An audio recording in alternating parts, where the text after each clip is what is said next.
Welcome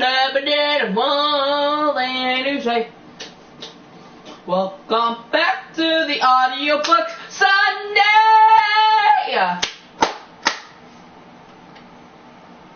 Harry Potter and the Chamber of Secrets by J.K. Rowling. Chapter 2. Dobby's Warning. Harry managed not to shout out, but it was a close thing. The little creature on the bed had large, bat-like ears and bulging green eyes the size of tennis balls. Harry knew instantly that this was what had been watching him out of the garden hedge that morning.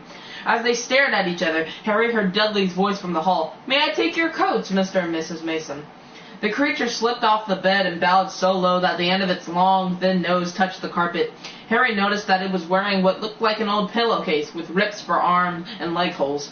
Hello," said Harry nervously.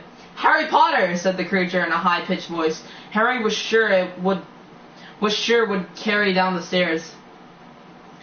"So long as Dobby wanted to meet you, sir. Such an honor it is." "Thank you," said Harry, edging along the wall and sinking into his desk chair next to Hedwig, who was asleep in her large cage. He wanted to ask, "What are you?" but thought it would sound too rude, so instead he said, "Who are you?" "Dobby, sir. Just Dobby. Dobby the house elf," said the creature. "Oh, really?" said Harry. I don't want to be rude or anything, but this isn't a great time for me to have a house elf in my bedroom." Aunt Petunia's high, false laugh sounded from the living room. The elf hung its head. "Not that I'm pleased to meet you," said Harry quickly, "but is there any particular reason you're here?" "Oh, yes, sir," said Dobby earnestly. "Dobby has come to tell you, sir. It is difficult, sir. Dobby wonders where to begin." "Sit down," said Harry politely, pointing at the bed. To his horror, the elf burst into tears, very noisy tears. "Sit down," he wailed. "Never, never, ever." Harry thought he heard the voices downstairs falter. "I'm sorry," he whispered. "I didn't mean to offend you or anything." "Offend Dobby," choked the elf. "Dobby has never been asked to sit down by a wizard, like an equal." Harry, trying to say shh and look comforting at the same time, ushered Dobby back onto the bed where he sat hiccoughing, looking like a large and very ugly doll. At last he managed to control himself and sat with his great eyes fixed on Harry in an expression of watery adoration. You can't have met many decent wizards," said Harry, trying to cheer him up. Dobby shook his head. Then, without warning, he leapt up and started banging his head furiously on the window, shouting, "Bad Dobby! Bad Dobby! Don't! What are you doing?" Harry hissed, springing up and pulling Dobby back onto the bed. Hedwig had woken up with a particularly loud screech and was beating her wing wildly against the bars of her cage. "Dobby had to punish himself, sir. Dobby is a house elf, bound to serve one house and one family forever." Wait, I skipped like 5 lines. "Dobby had to punish himself, sir," said the elf, who had gone slightly cross-eyed. "Dobby almost spoke ill of his family, sir." "Your family?" "The wizard family Dobby serves, sir. Dobby is a house elf, bound to serve one house and one family forever." "Do they know you're here?" said Harry curiously. Dobby shuddered. "Oh, no, sir, no. Dobby will have to punish himself most grievously for coming to see you, sir. Dobby will have to shut his ears in the oven door for this, if they ever knew, sir." "But they won't notice if you shut your ears in the oven door?" "Dobby doubts it, sir. Dobby is always having to punish himself for something, sir. They let Dobby get on with it, sir. Sometimes they remind me to do extra punishments. But why don't you leave? Escape. A house elf must be set free, sir, and the family will never set Dobby free. Dobby will serve the family until he dies, sir." Harry stared. "And I thought I had it bad for staying here another 4 weeks," he said. "This makes the Dursleys sound almost human. Can't anyone help you? Can't I?" Almost at once, Harry wished he hadn't spoken. Dobby dissolved again into wails of gratitude. "Please," Harry whispered frantically, "please be quiet. If the Dursleys hear anything, if they know you're here." Harry Potter asks if he can help Dobby. "Dobby has heard of your greatness, sir, but of your goodness, Dobby never knew." Harry, who was feeling distinctly hot in the face, said, "Whatever you've heard about my greatness is a load of rubbish. I'm not even top of my year at Hogwarts. That's Hermione, But he stopped quickly, because thinking about Hermione was painful. "Harry Potter is humble and modest," said Dobby reverently, his orb-like eyes aglow. "Harry Potter speaks not of his triumph over he who must not be named." "Voldemort," said Harry. Dobby clapped his hands over his bat ears and moaned, "Ah, speak not the name, sir! Speak not the name!" "Sorry," said Harry quickly. "I know lots of people don't like it. My friend Ron," he stopped again. Thinking about Ron was painful too. Dobby leaned toward Harry, his eyes wide as headlights. Dobby heard tell, he said hoarsely, that Harry Potter met the Dark Lord for a second time just weeks ago, that Harry Potter escaped yet again. Harry nodded, and Dobby's eyes suddenly shone with tears. "Ah, sir," he gasped, dabbing his face with the corner of the grubby pillowcase he was wearing. "Harry Potter is valiant and bold. He has braved so many dangers already, but Dobby has come to protect Harry Potter, to warn him, even if he does have to shut his ears into the oven door later. Harry Potter must not go back to Hogwarts." There was a silence broken only by the chick of knives and forks from downstairs and the distant rumble of Uncle Vernon's voice. "What?" Harry stammered. "But I've got to go back. Term starts on September 1st. It's all that's keeping me going. You don't know what it's like here. I don't belong here. I belong in your world at Hogwarts." "No, no, no," squeaked Dobby, shaking his head so hard his ears flapped. "Harry Potter must stay where he is safe. He is too great, too good to lose. If Harry Potter goes back to Hogwarts, he will be in mortal danger." "Why?" said Harry in surprise. "There is a plot, Harry Potter. A plot to make most terrible things happen at Hogwarts School of Witchcraft and Wizardry this year," whispered Dobby, suddenly trembling all over. "Dobby has known it for months, sir. Harry Potter must not punish himself in peril. He is too important, sir." "What terrible things?" said Harry at once. "Who's plotting them?" Harry made a funny choking noise and then banged his head frantically against the wall. "All right," cried Harry, grabbing the elf's arm to stop him. "You can't tell me, I understand. But why are you warning me?" A sudden, unpleasant thought struck him. "Hang on. This hasn't got anything to do with with you-know-who, has it?" You could just shake or nod," he added hastily as Dobby's head tilted worryingly close to the wall again. Slowly, Dobby shook his head. Not he who must not be named, sir." But Dobby's eyes were wide, and he seemed to be trying to give Harry a hint. Harry, however, was completely lost. "He hasn't got a big brother, has he?" Dobby shook his head, his eyes wider than ever. "Well then, I can't think of who else would have a chance of making horrible things happen at Hogwarts," said Harry. "I mean, there's Dumbledore, for one thing. You know who Dumbledore is, don't you?" Dobby bowed his head. "Albus Dumbledore is the greatest headmaster Hogwarts has ever had. Dobby knows it, sir. Dobby has heard Dumbledore's powers rival those of he who must not be named at the height of his strength. But, sir," Dobby's voice dropped to an urgent whisper, "there are powers Dumbledore powers no decent wizard." And before Harry could stop him, Dobby bounded off of the bed, seized Harry's desk lamp, and started beating himself around the head with ear-splitting yelps. A sudden silence fell downstairs. 2 seconds later, Harry, heart thudding madly, heard Uncle Vernon coming into the hall, calling Dudley must have left his television on again, the little tyke. Quick, in the closet," hissed Harry, stuffing Dobby in, shutting the door, and flinging himself onto the bed just as the door handle turned.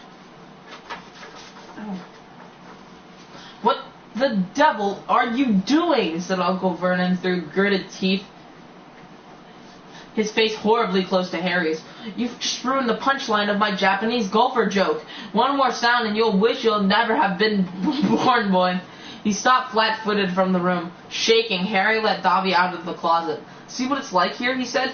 "See why I've got to go back to Hogwarts? It's the only place I've got, well, I think I've got friends. Friends who don't even write to Harry Potter," said Dobby slyly. "I expect they've just been—" "Wait a minute," said Harry, frowning. "How do you know my friends haven't been writing to me?" Dobby shuffled his feet. Harry Potter mustn't be angry with Dobby. Dobby did it for the best. "Have you been stopping my letters?" "Dobby has them here, sir," said the elf, stepping nimbly out of Harry's reach. He pulled a thick wad of envelopes from the inside of the pillowcase he was wearing. Harry could make out Hermione's neat writing, Ron's untidy scrawl, and even a scribble that looked like as though it had been from the Hogwarts gamekeeper, Hagrid.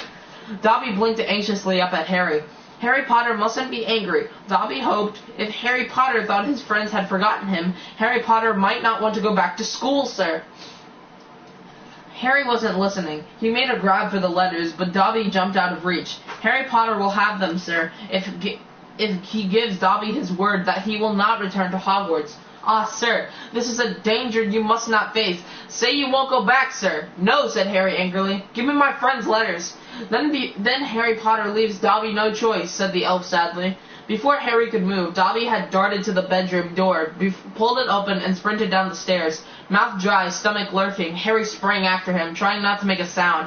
He jumped the last 6 steps, landing cat-like on the hall carpet, looking around for Dobby. From the dining room, he heard Uncle Vernon saying, "Tell Petunia that very funny story about those American plumbers, Mr. Mason. She's been dying to hear."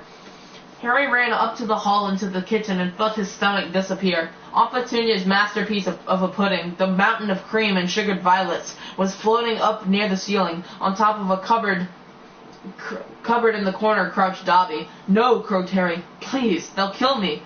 Harry Potter must say he's not going back to school. Dobby, please, say it, sir." "I can't." Dobby gave him a tragic look. "Then Dobby must do it, sir, for Harry Potter's own good." The pudding fell to the floor with a hot, heart-stopping crash. Cream splattered the window and walls as the dish shattered. With a crack like a whip, Dobby vanished. There were screams from the dining room, and Uncle Vernon burst into the kitchen to find Harry, rigid with shock, covered from head to foot in Aunt Petunia's pudding.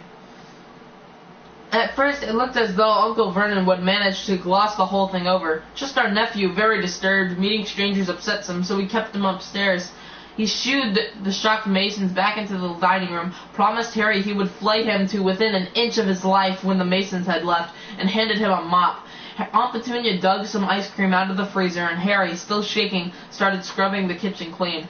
Uncle Vernon might still have been able to make his deal if it hadn't been for the owl. Aunt Petunia was just passing around a box of after-dinner mints when a huge barn owl swooped through the dining room window, dropped a letter on Mrs. Mason's head, and swooped out again. Mrs. Mason screamed like a banshee and ran from the house shouting about lunatics.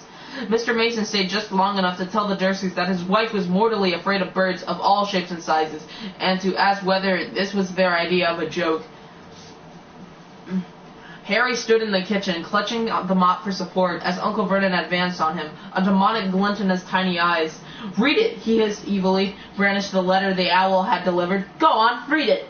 Harry took it, and it did not contain birthday greetings. "Dear Mr. Potter, we have received intelligence that a hover charm was used at your place of residence this evening at 12 minutes past 9. As you know, underage wizards are not permitted to perform spells outside school, and further spell work on your part may lead to expulsion from said school. Decree for the reasonable restriction of underage sorcery, 1875, paragraph C.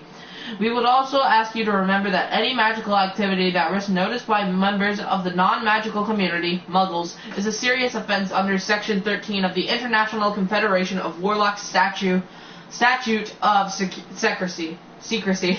Enjoy your holidays. Yours sincerely, Mafalda Hopkirk. And proper use of magic office, Ministry of Magic." Harry looked up from the letter and gulped. "You didn't tell us you weren't allowed to use magic outside school," said Uncle Vernon, a mad gleam dancing in his eyes. "Forgot to mention it. Slipped your mind, I dare say." He was bearing down on Harry like a great bulldog, all his teeth bared. "Well, I've got news for you, boy. I'm locking you up. You're never going back to that school. Never. And if you try and magic yourself out, they'll expel you." And laughing like a maniac, he dragged Harry back upstairs. Uncle Vernon was as bad as his word. The following morning, he paid a man to fit bars on Harry's window.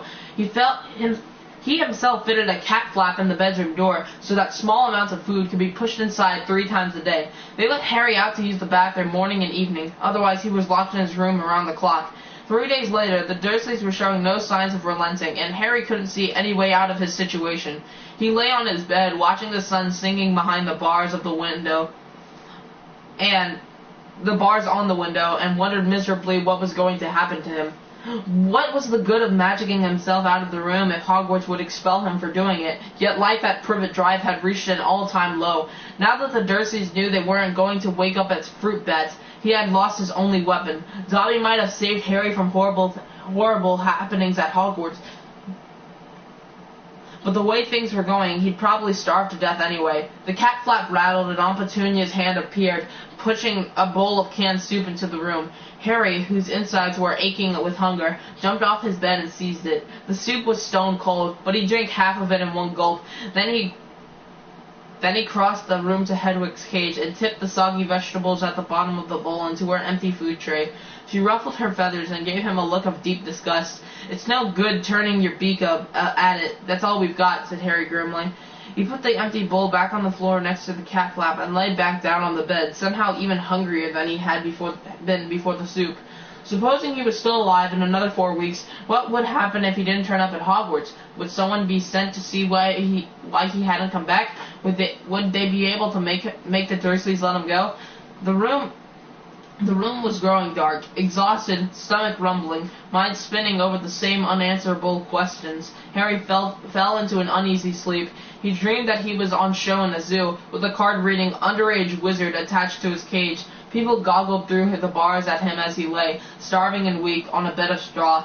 He saw Dobby's face in the crowd and shouted out, asking for help, but Dobby called, "Harry Potter is safe there, sir," and vanished. Then the Dursleys appeared and Dudley rattled the bars of the cage, laughing at him. "Stop it," Harry muttered as the rattling pounded in his sore head. "Leave me alone. Cut it out. I'm trying to sleep." He opened his eyes. Moonlight was shining through the bars on the window, and someone was goggling through the bars at him. A freckled-faced, red-haired, long-nosed someone. Ron Weasley was outside Harry's window.